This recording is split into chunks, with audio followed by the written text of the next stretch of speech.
এই শাকটা মটর শাক, এই শাকটা এখন কুচাবো, এই শাকটা রান্না করবো। তো চলো কেমন করে রান্না করি তোমাদের সাথে সেটাই শেয়ার করবো। মটর শাক কে কে ভালো খাও? আমি তো ভালো খাই। ভালো করে মটর শাকটা ভালো করে কেটে কুচিয়ে নিয়েছি, জল ঝরাতে দিয়েছি। আর দেখুন দেবো রসুন, রসুনটা অর্ধেক ছুলিয়ে নেবো। রসুনটা ছুলে ভিজিয়ে নিয়েছি, এবার এটা ছুলে নেবো। এই যে এটা ছুলে নেবো। আর বসিয়ে দিয়েছি কড়াই। দেবো হচ্ছে শুকনো লঙ্কা একটা, আর দেবো হচ্ছে কাঁচা লঙ্কা একটা। তো কাঁচা লঙ্কাটা খুব ঝাল, তার জন্য তো কড়াইটা তেল দিয়ে দেবো। দিয়ে দিচ্ছি তেল, কড়াই হয়ে গেছে গরম। বেশি তেল লাগবে না, জানো তো শাকে বেশি তেল লাগে না। আর এটাকে আমি এখানে একটুখানি থেতো করে নিচ্ছি।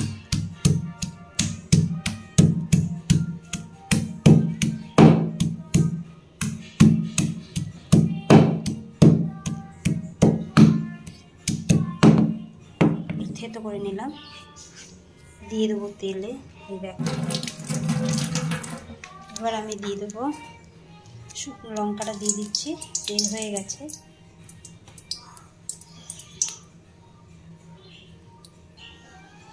আর দেবো সামান্য একটু কালো জিরে। আর দিয়ে দেবো হচ্ছে রসুনটা। এই রসুনটা নিয়ে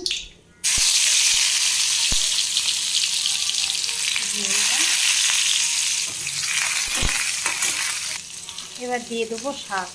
এই শাক দিয়ে দিচ্ছি।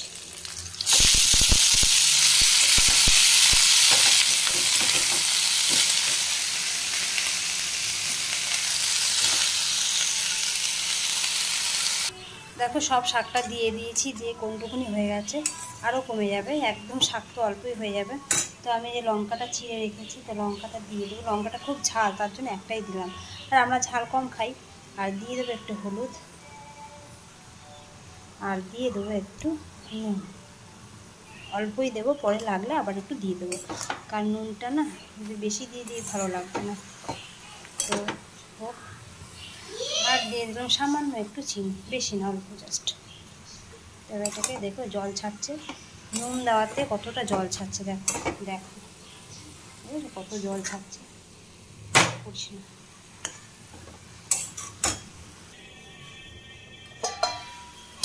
দেখো এই অবস্থা হয়েছে। এর মধ্যে তুমি আলু বেগুন দিতে পারো, বেগুন দিয়ে করতে পারো। আমি অনেক রকম আজকে তরকারি রান্না হয়ে গেছে বলে আমি আলু বেগুন দিলাম না। আলু বেগুন চাইলে দিতে পারো, ঠিক আছে। বড়ি দিতে পারো, আমি বড়িও দিতে ভুলে গেছি, বড়ি দিতে পারো। আর এই যে ধনে পাতা কুচিয়ে রেখেছি, পরে দেবো। এটা এখনো হয়নি, এখনো হবে, তাহলে হোক। ধনে পাতাটা দিয়ে দিই। তো রেডি, দেখো রেডি আমার শাক। চলো কেমন হয়েছে বলো ভিডিওটা, ঠিক আছে।